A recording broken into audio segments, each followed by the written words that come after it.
নির্বাচন না পিছালে ক্রিকেট বর্জনের হুমকি। ভাই, এই দেশের সকল সেক্টরেই তো নির্বাচনের রাজনীতিটা আছে। আল্লাহর রস্তে একটু ক্রিকেটটা বাদ দেওয়া যায় না? মানে এই ক্রিকেটটা 16 কোটি, এখন তো 16 কোটি না, 20 কোটি মানুষের আবেগ। এই যে এত মানুষের আবেগটা নিয়ে আপনারা একটু রাজনীতিটা না করলে হয় না? মানে ক্রিকেটের মধ্যেও রাজনীতি করতে হবে, ক্রিকেটের মধ্যেও সভাপতি, ক্রিকেটের মধ্যেও চেয়ারম্যান, ক্রিকেটের মধ্যেও এটা সেটা লাগবেই। এই একটা জিনিস যেটা বাংলাদেশের 20 কোটি মানুষ ভালোবাসে, ক্রিকেট, একটু রাজনীতি মুক্ত করা যায় না? না না, জানি একটা জিনিস পরিচালনা করতে বেশ কিছু সেক্টর বা বেশ কিছু নিয়ম শৃঙ্খলার প্রয়োজন আছে, কিন্তু তাই বলে নির্বাচন না পিছালে ক্রিকেটকে বর্জন, নির্বাচন না পিছালে সভাপতিকে বর্জন, নির্বাচন না পিছালে বিসিবিকে বর্জন, এইগুলোর থেকে একটু বের হয়ে আসতে পারি না আমরা? না না, দেখেন, সর্বোপরি খেলাটা তো ক্রিকেট, সর্বোপরি দেশের মানুষের তো আবেগ জিনিসটা, এইটা নিয়ে একটু রাজনীতি কম করলে হয় না?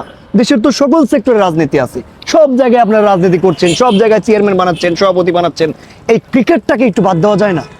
করেন আপনারা, কিন্তু প্রধান পেশা হিসেবে ক্রিকেটটা রাখেন, যেটার উপরে ভিত্তি করে মানুষ জিনিসটাকে ভালোবাসে। এখন বিসিবিতে সভাপতি দিয়ে ভরপুর, বিসিবিতে আর ক্রিকেট প্লেয়ার নাই ভাই, সভাপতি আছে, চেয়ারম্যান আছে, সব কিছু আছে, শুধু ক্রিকেট প্লেয়ারগুলোই নাই। আগের প্লেয়ারগুলোর দিকে তাকান, তামিম ইকবাল, মুশফিকুর রহিম, মাশরাফি বিন মুর্তজা যখন খেলতো তখন তো রাজনীতি ছিল না ভাই, তখন তারা ভালো খেলতো, দেশের বাইরে পরিচিত এনে দিছে এরা। আর বর্তমান ক্রিকেট একাদশের যে অবস্থা,